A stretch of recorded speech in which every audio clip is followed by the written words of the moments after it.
हाम्रो modern online टिभीलाई subscribe गर्न पनि नभुल्नुहोला।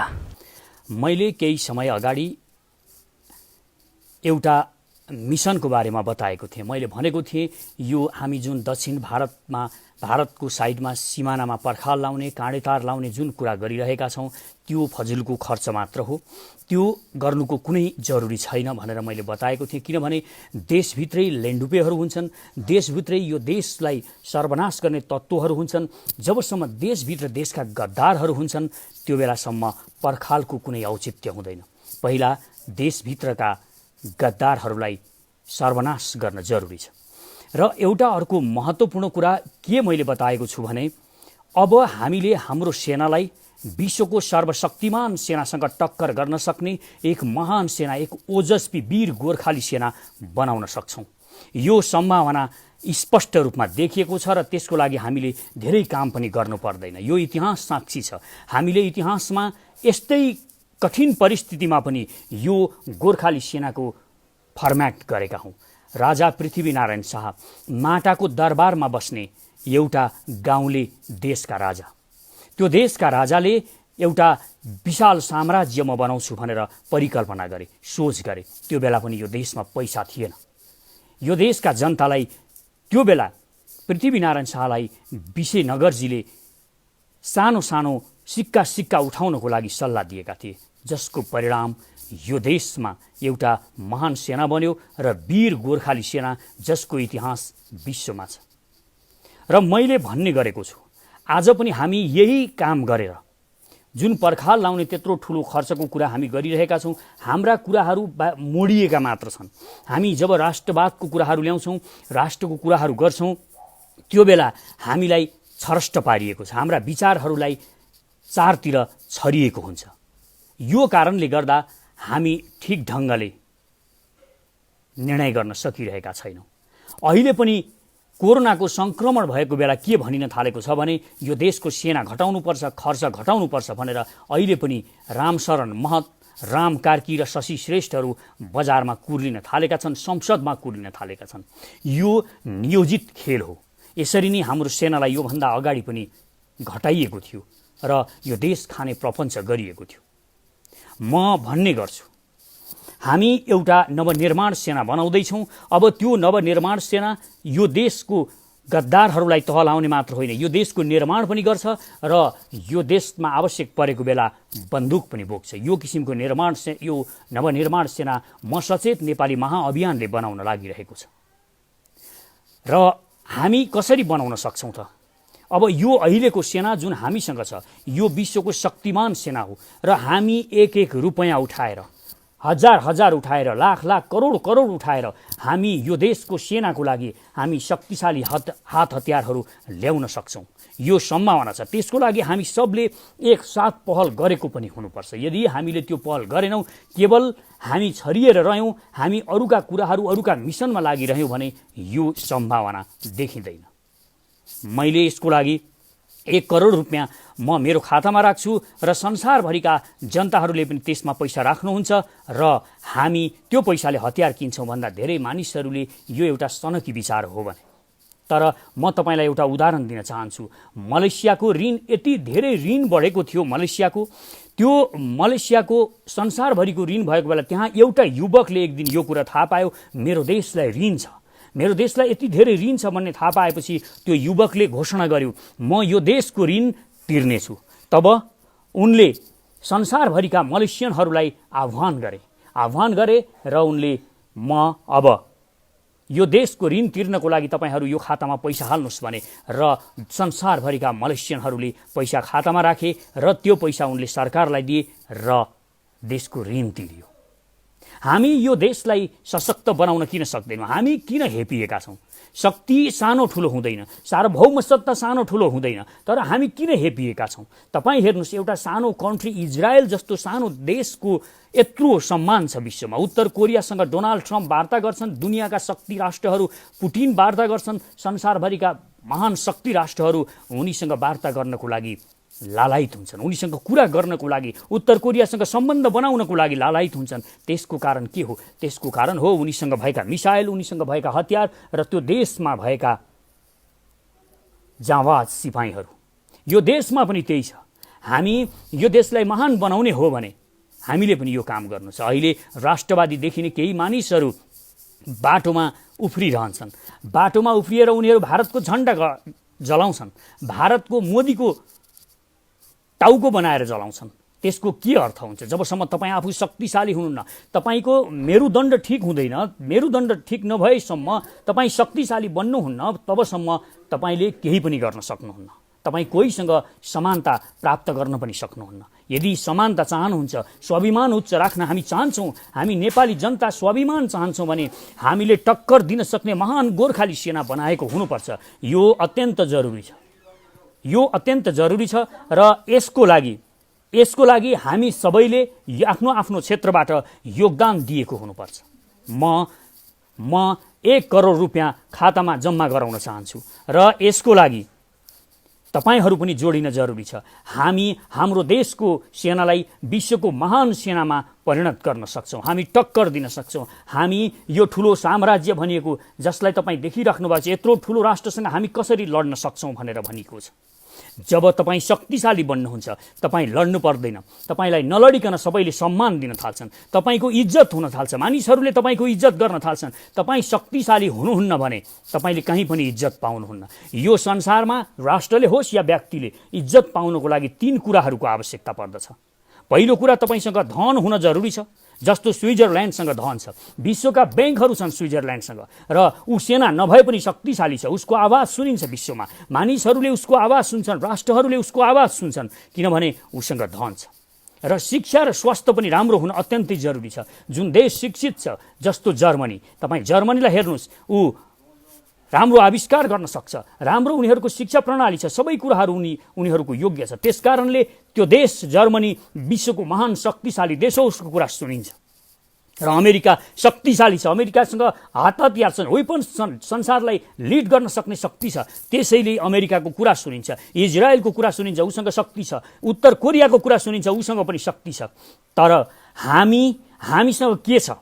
हामीलाई कसरी सम्मान दिनको लागि हामीसँग के छ? न यो देशका चण्डाल नेताहरूले यो देशलाई स्वर्ग बनाए, नराम्रो बनाए। यति उर्वर भूमि छ, यति सशक्त देश छ, यति महान देश छ, तर यी चण्डालहरूले लुटिकन यो देश खाए, यो देशको सर्वनाश गरिरहेका छन् र हामी हेरिरहेका छौँ। यो पनि गर्न सकेनन्। र एउटा यस्तो सिपाही थियो देशमा, यस्तो गोर्खा सैनिक छ, विश्वलाई लिड गर्न सक्ने, विश्वले मानेको महान चुनौती दिन सक्ने सेना छ देशसँग। तर यो सेनालाई हतियार आजसम्म राम्रोसँगले हतियार दिन सकेको छैन। एउटा हतियार किन्नु पर्यो भने भारतसँग लुगलुग कामेर बस्छन् यिनीहरू। यस्तो देशको नेता तपाईँले जबसम्म पाउनुहुन्छ, तबसम्म यो देशको केही भलो हुनेवाला छैन। त्यसकारण म महान नेपाली जनताहरूलाई आह्वान गर्न चाहन्छु, आउनुहोस्, म सचेत नेपाली महाअभियानमा जोडिनुहोस्। हामी जोड्यौँ, हामी एक हुन जरुरी छ। अब हामी एक भएनौँ भने हामी सर्वनाश हुन्छौँ। हाम्रो सर्वनाश अब धेरै पर छैन, हामी जोडिनु अत्यन्तै जरुरी छ। कतिजनालाई भन्ने गर्छन्, कति मानिसहरूले यो उत्तेजक कुरा भएन, हामी भारतसँग लड्न सक्छौँ। हामीले जुन दिन भारतसँग लड्नको लागि बन्दुक पड्काउनेछौँ, जुन दिन हामी भारतसँग लड्नको लागि तोप पड्काउनेछौँ, त्यो बेला के हुनेछ यो कुरा तपाईँले कहिल्यै सोच्नु भएको छ? यो कुरातिर तपाईँहरूले कहिल्यै विचार गर्नुभएको छैन र भनिरहनु भएको छ ठुलो देश छ, हात्ती छ। हेर्नुहोस्, एउटा कुरा, हात्तीलाई हान्न एकदम सजिलो हुन्छ। हात्तीलाई एउटा बच्चाले पनि हान्न सक्छ। जब एउटा बच्चाले पनि ढुङ्गा हान्छ भने हात्तीलाई लाग्छ, तर एउटा खरायोलाई बच्चाले हान्नको लागि निकै मेहनत गर्नुपर्छ, निकै एक्सर्साइज गर्नुपर्छ, निकै अभ्यास गरेपछि मात्र हान्न सकिन्छ। एउटा खरायोलाई हान्न सक्छ। त्यसकारण यो कुरामा सदैव विचार गर्न जरुरी छ। हामीले ठुलो छ, शक्तिशाली छ भनेर केही नगरिकन चुप लागेर हाम्रो सार्वभौम सत्ता सुम्पन सक्छौँ? हामी यो सुम्पन सक्दैनौँ। यो देशको सार्वभौम सत्ता हामीले जोगाउनको लागि हामीले हतियार उठाउन जरुरी छ। पर्खाल लाएर यो देशको समस्या समाधान हुनेवाला छैन। यो देशका लेन्डुबे नेताहरूले, चण्डाल नेताहरूले गाउँ गाउँमा विदेशबाट बिहारीहरूलाई बोलाएर नागरिकता दिनेछन्। तपाईँ पर्खाल लगाएर के गर्नुहुन्छ? मैले भन्ने पनि गरेको छु, ग्रेट वालको कुरा मैले बारम्बार भन्ने गरेको छु। ग्रेट वाल चाइनाले आफ्नो देशलाई जोगाउनको लागि एउटा विशाल पर्खाल खडा गर्यो, तर त्यहाँका गद्दारहरूले चीनका गद्दारहरूले पर्खाल खोलिदिएर शत्रुलाई देशभित्र छिराए। 3 पटक त्यो पर्खाल नफोरिकन, त्यो ग्रेट वाल नतोडिकन केवल ढोकाबाट छिरेर गद्दारहरूले आक्रमण गरे। अहिले राष्ट्रवादी भनेका केपी शर्मा ओलीको कुरा सुन्दैछु म। काँडे तार लाउने हरे, करेन्ट प्रवाह गर्ने हरे, यो बेकामे फजुलका कुरा हुन्। म बारम्बार भनिरहेको छु, काँडे तार लाएर केही हुने छैन। यिनीहरूले काँडे तार लाए भने पनि तपाईँहरूलाई म स्पष्ट गरिदिन चाहन्छु, यो देशको यो सरकारले, यो लेन्डुपेहरूको नेतृत्व गरिरहेको सरकारले काँडे तार लायो भने पनि हाम्रो सिमाना, हाम्रो जमिन उतापट्टि पारेर यता काँडे तार लाउनेछ। अझ हामीलाई विडम्बना हुनेछ। यो हामीले बुझ्न जरुरी छ। त्यसकारण म देशका जनताहरूलाई आह्वान गर्न चाहन्छु, काँडे तार साँडे तार केही होइन, पर्खाल सर्खालको कुरा नगरौँ। हामी सबै एकजुट हौँ। हामी हामीले नै कर तिरेर यो देश चलाएका छौँ। बच्चाले, यो देशका बच्चाले खाने दुधमा सम्म हामीले कर तिरेका छौँ। गरिब जनताले कर तिरेका छन्। देशका सारा मानिसहरूले कर तिरेका छन्। त्यही करले यो देश चलेको छ। यो यिनीहरूले कुर्सी पाएका छन्, मोज मस्ती गरेका छन्, भोग विलास गरेका छन्। त्यो हामीले तिरेको करको कारणले हो। र त्यो कर हामी तिरेर यो देशलाई, यो देशका यी चण्डालहरूलाई पोस्न सक्छौँ भने हामी यो देशको सेनालाई महान र शक्तिशाली सेना, विश्वको टक्कर दिन सक्ने एक महान सेना बनाउन किन सक्दैनौँ? हामी त्यो बनाउन पनि सक्छौँ। त्यसकारण हामी एक रुपियाँ उठाउनेछौँ। संसारभरिका नेपालीहरूलाई म आह्वान गर्छु, तपाईँहरू जोडिनुहोस्, आउनुहोस्, म सचेत नेपाली महाअभियानमा जोडिनुहोस्, हाम्रो नवनिर्माण सेनामा जोडिनुहोस्। यो नवनिर्माण सेना यसरी हामीले यसलाई प्रस्तुत गर्नुपर्छ, यसको फर्मेसन यसरी गर्नुपर्छ कि यो कोदालो पनि बोक्नेछ, भोलि परेको खण्डमा यसले बाटो खन्नेछ। हाम्रो जब हामीले चाहेको जस्तो सरकार यो देशमा आउनेछ, यी लेन्डुपेहरूलाई हामीले जब भुइँमा पछार्नेछौँ, यी दलालहरूलाई हामी भुइँमा पछार्नेछौँ र हामीले सोचेको जस्तो एउटा जनताको सरकार आउनेछ, त्यो बेला हामी सब मिलेर एउटा यस्तो सेना र यस्तो विकास गर्नुपर्छ कि हामी गर्न सक्छौँ। यो धेरै पर छैन, धेरै टाढाको कुरा मैले गरिरहेको छैन। त्यसकारण म सारा संसारका नेपालीहरूलाई जोडिनको लागि आह्वान गर्छु। पहिलो कुरा हो, जोडिन आवश्यक छ। हामी छरिएका छौँ, हाम्रा आवाजहरू छरिएका छन्। यो देशलाई हाम्रो आवाज, एकीकृत आवाज, एउटा बुलन्द आवाज, चट्टान जस्तो आवाजको जरुरी छ। र म फेरि पनि जोड्न चाहन्छु, तपाईँले दुर्गा माताको सृष्टि कसरी भएको थियो तपाईलाई थाहा छ? दुर्गा जब जन्मिन्, जब दुर्गाले शरीर पाइन्, जब उनले सहस्र हातहरू पाइन्, तब दुर्गाले जन्मने बित्तिकै, आफूले शरीर पाउने बित्तिकै, सहस्र हातहरू पाउने बित्तिकै भनेकी थिइन्, अहम दुर्गी, अहम राष्ट्री, म दुर्गा हुँ, म राष्ट्र हुँ। उनले पहिलोचोटि भनेकी थिइन्। म किन राष्ट्र हुँ भने मलाई भगवान शिवको डमरू प्राप्त छ, पाशुपात शास्त्र प्राप्त छ, मलाई ब्रह्माबाट मलाई वेद प्राप्त छ, मलाई कुबेरबाट धन प्राप्त छ, मलाई विष्णुबाट चक्र प्राप्त छ। त्यसैले म राष्ट्री हुँ, म दुर्गी हुँ। तपाईहरू सब हामी भनेको, म तपाईहरूलाई भन्छु, म सचेत नेपाली अभियान भनेको अब दुर्गा बन्न चाहन्छ। यो देशको रक्षाको लागि महाकाली बन्न चाहन्छ, काली बन्न चाहन्छ। यो देशको सेनालाई सशक्त बनाउन यो अति नै आवश्यक छ।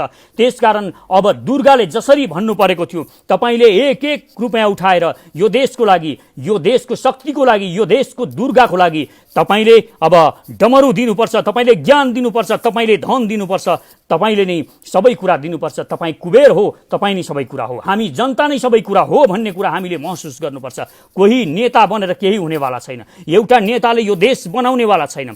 तपाईँले मलाई नेता मान्नुपर्ने केही जरुरी छैन। हरेक गोर्खाली लायन हो, हरेक गोर्खाली सिंह हो, हरेक गोर्खाली दुर्गा हो। यो कुरा हामीले बुझ्न जरुरी छ। जुन दिन हामी यो बुझ्छौँ, तपाईँभित्र सुतेको त्यो गोर्खालाई जगाउनुहोस्। तपाईँभित्र, तपाईँका हरेक नेपालीहरूको, हरेक गोर्खालीहरूको जिनमा, डिएनएमा, हाम्रो डिएनए भित्र छ गोर्खाली रगत बगेको छ। हाम्रा आमा दिदीबहिनीहरूको रगतमा गोर्खा रगत बगेको छ, दाजुभाइहरूको रगतमा गोर्खा रगत बगेको छ। हाम्रो डिएनएमा नै त्यो गोर्खाको बहादुरीता छ, महानता छ। हामी कहिले झुक्न सक्दैनौँ, हामी कहिले हार्न सक्दैनौँ। यो महानता हामीमा छ। कति मानिसहरूलाई यस्ता कुराहरू नपच्न सक्छन्, तर विश्वास गर्नुहोस् आफूलाई। जसले विश्वास गर्छ आफूलाई, त्यसले नै हो संसार जित्ने।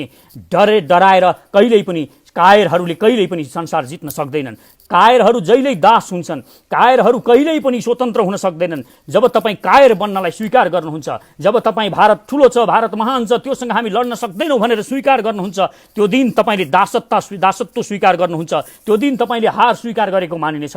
त्यो दिन तपाईँ वास्तवमै दास बन्नुहुनेछ। इतिहासमा हामीले दास बन्नको लागि स्वीकार गरेका छैनौँ। यो कुरा बुझ्नु अत्यन्त जरुरी छ। र म देशवासीहरूलाई, संसारभरि छरिएर रहेका 3 करोड लायनहरूलाई, 3 करोड सिंहहरूलाई, म गोर्खालीहरूलाई भन्न चाहन्छु, आवाज बुलन्द गर्नुहोस्। जहाँ जोबाट जे हुनुहुन्छ, जे छ तपाईसँग त्यही उठाउनुहोस्, त्यही तपाईँ यो देशको लागि कन्ट्रिब्युसन गर्नुहोस्, यो देशको लागि दान गर्नुहोस्। यो देशको सिपाहीलाई म यति महान र शक्तिशाली सिपाही बनाउन चाहन्छु, म शक्तिशाली देश बनाउन चाहन्छु यो देशलाई। वास्तवमा यो देशको सिपाही, हरेक सिपाहीहरू 96,600 सिपाही जुन अहिले हामीसँग छन्, ती हरेक एक सिपाही, एक सैनिक, एक गोर्खाली सैनिक भारतको 1000 सेनासँग टक्कर गर्न सक्ने सिपाही हो। म तपाईँलाई अलिकति जोड्न चाहन्छु, एउटा हाइटीको कुरा जोड्न चाहन्छु। म हाइटीमा शान्ति सेनामा गएको अहिले पनि बहादुरिता यो छ भन्ने कुरा म यो जोड्न खोजिरहेको छु।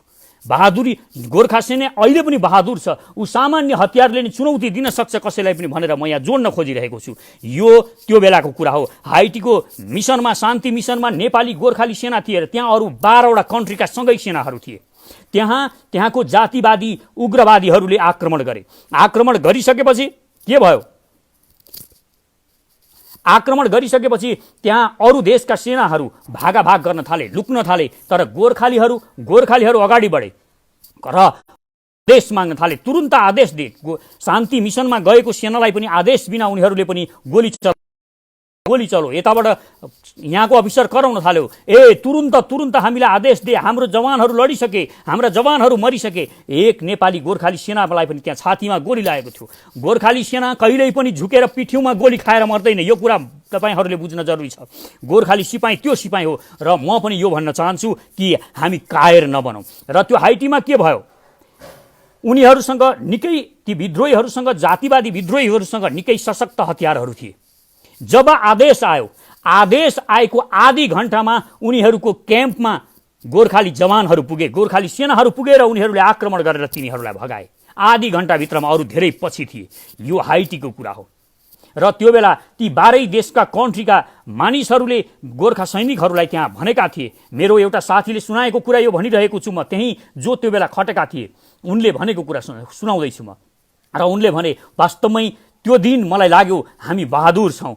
उनी ट्रक कुदाउने थिए, त्यो शान्ति मिसनमा उनी ट्रक कुदाउँथे र उनले भने हामी वास्तवमै महान छौँ भन्ने कुरा मलाई त्यो दिन लाग्यो, वीर गोर्खाली हो भन्ने कुरा लाग्यो। र त्यहाँका सबै सिपाहीहरू, जो अरू देशका सिपाहीहरू थिए, तिनीहरूले जो पहिलोचोटि त्यो क्याम्पमा पुगेको थियो त्यसलाई सलाम गरे, त्यो एउटा सिपाहीलाई। यो कन्डिसन अहिले पनि छ देशमा। र एउटा कुरा अर्को पनि छ, यो अमेरिकन मेरो साथीले मलाई सुनाएको, अफ्रिकन मूलको त्यो अमेरिकन साथी जो भर्खरै मसँग केही महिना अगाडि भेट भएको थियो, उसले मलाई, ऊ भूपू सैनिक थियो, अमेरिकन सैनिक थियो, र उसले मलाई बताएको थियो यो कुरा। यो सुन्दा मलाई बडो रमाइलो लागेको थियो, अचम्म लागेको थियो र हाम्रा जवान महान सेनाहरूप्रति मलाई गौरव लागेको थियो।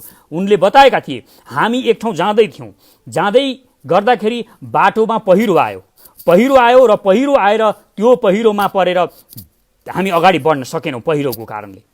तब के भयो? अरू देशका सेनाहरू पनि त्यहाँ थिए। अरू देशका सेनाहरू पछाडि फर्किए र 2 घण्टाको बाटो हिँडेर खोलाको किनारबाट उनीहरू पर गए। तर त्यो बेला त्यो तुरुन्तै गोर्खा सेनाले के गर्यो? गोर्खा बटालियनले त्यहाँ तुरुन्तै आफ्ना साबेलहरू निकाल्यो र त्यो पहिरो जो गइरहेको छ त्यो पहिरोमा बाटो बनाउन थाल्यो र उनीहरू त्यही बाटोबाट गए र भन्दा अरू जुन देशका सेनाहरू थिए त्यो देशका सेनाहरूभन्दा गोर्खाली सेनाहरू आफ्नो गन्तव्यमा 2 घण्टा अगाडि पुगे।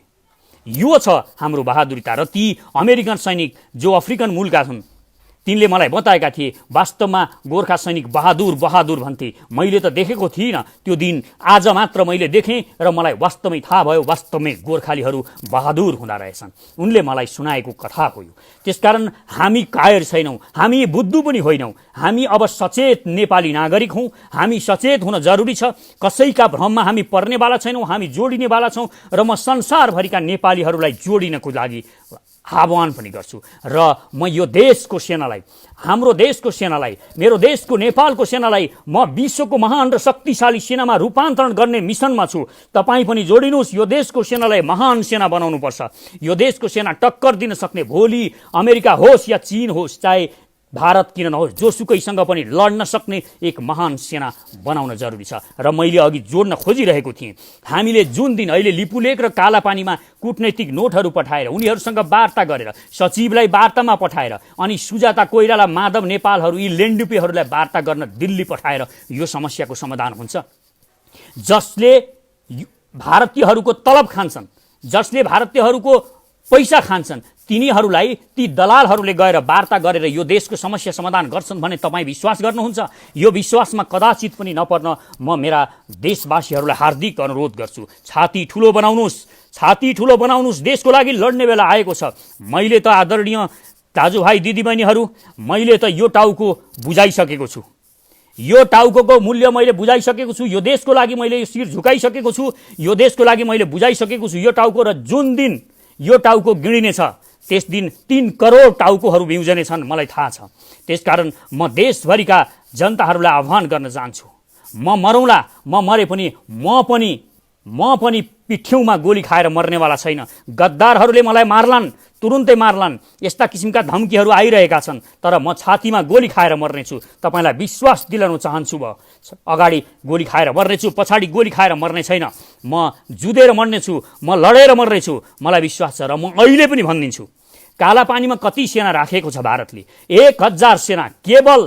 म तपाईँलाई जानकारी गराउन चाहन्छु, 2 दिनको मलाई 1000 सेना दिनुहोस्। 2 दिन ट्रेनिङ गर्नको लागि मलाई काठमाडौँमा समय दिनुहोस्, 1000 सेना दिनुहोस् र तपाईँ मलाई पठाउनुहोस् त्यो सेनाको नेतृत्व गर्न। 24 घण्टाभित्रमा कालापानीबाट गोर्खाली ती 1000 सेनाले हामीले इन्डियनहरूलाई खेद्न सकेनौँ भने त्यही दिन म त्यहाँबाट फर्किनेवाला छैन। यो टाउको त्यहीँ बुझाएर आउनेछु, विश्वास गर्नुहोस्। गोर्खाली सेना त्यो सेना हो। हरेक गोर्खाली सेनालाई लायन बनाउनुपर्छ। लायन हो नै उसले बिर्सेको छ। अहिले नेपालीहरूले बिर्सेका छन् म शक्तिशाली हुँ, म लायन हुँ भन्ने कुरा बिर्सेका छन्। तपाईँ लायन हो। जङ्गलको राजा सिंह के गरेर राजा भएको? के उसलाई टिको लाएर कसैले राजा बनाएका हुन्? उभन्दा धेरै अरू शक्तिशाली छन् जङ्गलमा। हात्ती लायनभन्दा शक्तिशाली छ, सिंहभन्दा ठुलो छ ऊँट। तपाईँ त्यहाँ अरू धेरै जिराफहरू हेर्नुहोस्, धेरै जनावरहरू छन् जङ्गलमा जो सिंहभन्दा धेरै नै बहादुर छन्, धेरै नै जाँबाज छन्। तर पनि जङ्गलको राजा सिंह हो, किनभने उसँग आत्मविश्वास छ। उसको जिनमा, उसको डिएनएमा, उसको रगतमा म लायन हुँ, म राजा हुँ, म सम्राट हुँ भन्ने चेतना छ। यो चेतना हरेक गोर्खालीले फेरि पुनर्बहाली गर्न जरुरी छ। हरेक नेपाली जनताले यो शक्तिलाई पुनर्बहाली गर्न जरुरी छ। र म आदरणीय दर्शक, आदरणीय दाजुभाइ तथा दिदीबहिनीहरू, पुरा देशवासीहरूलाई म भन्न चाहन्छु, तपाईँहरू हामीसँग जोडिनुहोस्। यो भिडियोलाई बढीभन्दा बढी सेयर गर्नुहोस्। जहाँ पठाउन सक्नुहुन्छ पठाउनुहोस्। तपाईँले हरेक नेपालीको घर घरमा मोबाइलमा यो भिडियोलाई पठाउनुहोस् र देशका जनताहरूलाई जोडिनको लागि आह्वान गर्नुहोस्। गद्दारहरूले भन्ने छन् कहाँ लड्न सक्छ भन्ने छन्, यी कायरहरूले त सधैँ यसै भन्ने छन्, सक्दिन भन्ने छन्। जसलाई सक्दिन भन्ने लाग्छ उसलाई हामीले बुझाउनुपर्छ तिमीभित्र यो शक्ति छ भनेर। म एउटा सानो कुरा गरेर म अन्तिमतिर आइपुगेको छु। म यहाँहरूलाई सानो कुरा किन हामी सक्छौँ भन्ने कुरा म यहाँ बताउन चाहन्छु। यो धेरै पुरानो कुरा होइन। म गाउँमा हुर्किएको मानिस हुँ। मेरा बुबा पटुका बाँधेर हलो जोतेर मलाई पढाउनुहुन्थ्यो। र एक दिन म पढिरहँदाखेरि मलाई के लाग्थ्यो, पढेर विद्वान हुन्छ यो बुवाले मलाई किन पढाइराख्नु भएको छ। बरु मलाई पटुका बाँधेर जुन बुवा ऐया ऐया भनेर गानो जाने भनिन्थ्यो, त्यो बेला ग्यास्ट्रिक हुने गर्थ्यो। हलो जोतिरहनुहुन्थ्यो र हलो जोत्दाखेरि बेला बेलामा मलाई कह चिनाउन आउनुभएको मलाई याद छ। र त्यो बेला मलाई लाग्थ्यो म यो देशको लागि कुनै बेला यो मैले पढेर के गर्छु मलाई थाहा छैन, पढ्नुपर्छ बुवा भन्नुहुन्थ्यो। तर मलाई लाग्थ्यो त्यो बेला म ठुलो भएर एउटा राम्रो हली बन्नेछु र म बुवालाई सहयोग गर्नेछु। त्यो बेला मलाई यो भावना आएको थियो। त्यो बेला मलाई थाहा थिएन सबै कुराहरू। र आज हरेक किसानहरूले पटुका बाँधेर पेट खुम्स्याएर गानो गएका किसानहरूले जोतेर खनेर यो देशका मान्छेलाई कर तिरेका छन् र ती मानिसहरूलाई पोसेका छन् जो यो देश बेचिरहेका छन्। र त्यो बेला जब म अलिकति ठुलो भएपछि एक दिन मेरो एउटा भेट एक सन्यासीसँग भयो। र सन्यासीले मलाई, हुन त उनले यसै भनेका थिए होलान्, उनले मलाई भने तिमी करोडपति हुन्छौ। उनले मलाई बताए, मलाई पनि विश्वास भएन। तथापि मलाई उनले भनेको कुराले गहिरो प्रभाव पर्यो र मैले घरमा आएर, त्यो दिन घरमा धेरै मानिसहरू थिए, मैले भने म करोडपति हुन्छु। सबैजना हाँसे। एउटा पटुका बाँधेर हलो जोत्ने किसानको छोरो करोडपति हुन्छु भन्छ। सबै हाँसे, किनभने त्यहाँ कसैलाई विश्वास थिएन। मलाई पनि विश्वास गर्न त गाह्रो थियो, म त सानै थिएँ र म ठुलो हुँदै गएँ। त्यो कुराले मलाई प्रभाव पार्दै गयो। मैले जागिर खाइनँ, मैले कहिल्यै पनि कुनै सुविधाको पद ग्रहण गरिनँ, मैले यो देशको कुनै पुरस्कार पनि लिएको छैन।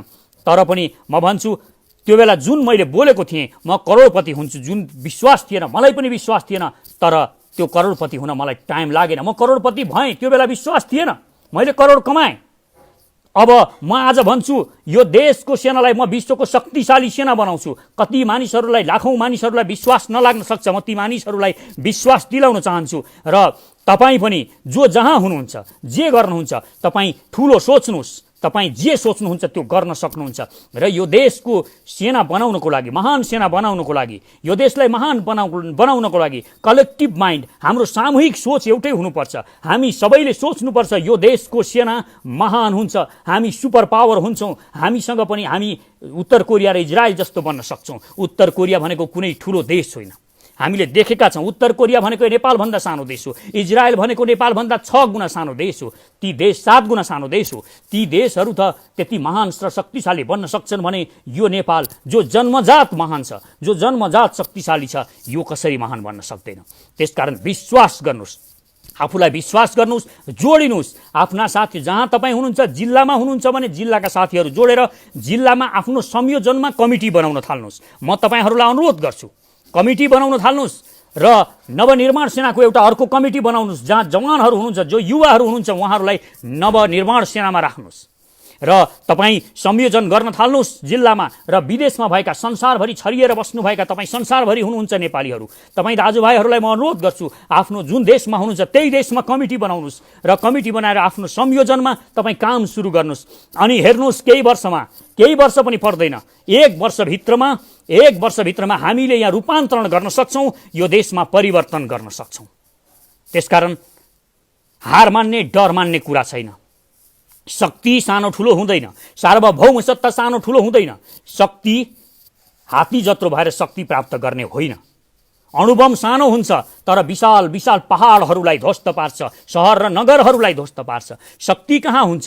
शक्ति सानो चिजमा झन् महान र तेजस्वी शक्ति हुन्छ।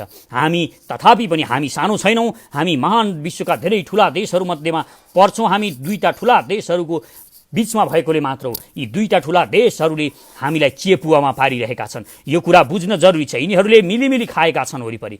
तिब्बत खाएको छ मिलेर चीनले भने, यता त्यही तिब्बत खाएको बेला यिनीहरूले सल्लाह गरेर उता सिक्किम खाएको छ भारतले। यिनीहरू मिलेर भोलि हामीलाई च्यात्न सक्छन्, च्यात्ने प्रयास गर्नेछन्। त्यसकारण हामी सशक्त भएर बस्नु जरुरी छ। तपाईको विश्वास, तपाईको शक्ति त्यो बेला आउँछ जब तपाईँ शक्तिशाली बन्नुहुन्छ। एक्सरसाइज गरेर आफूलाई जब तन्दुरुस्त बन्नुहुन्छ तब तपाईले कसैको सहारा लिनु पर्दैन। जब तपाईँ पैसा छ, तपाईसँग शिक्षा पनि छ, तपाईसँग सबै कुरा छ, तर तपाईसँग शक्ति छैन, तपाईँ बुढो हुनुहुन्छ, तपाईको मेरुदण्ड ठिकसँग खडा छैन भने त्यो बेला तपाईँ के गर्नुहुन्छ? तपाईको आत्मविश्वास काम लाग्दैन। देशको आत्मविश्वास, देशको मेरुदण्ड भनेको देशको सेना हो।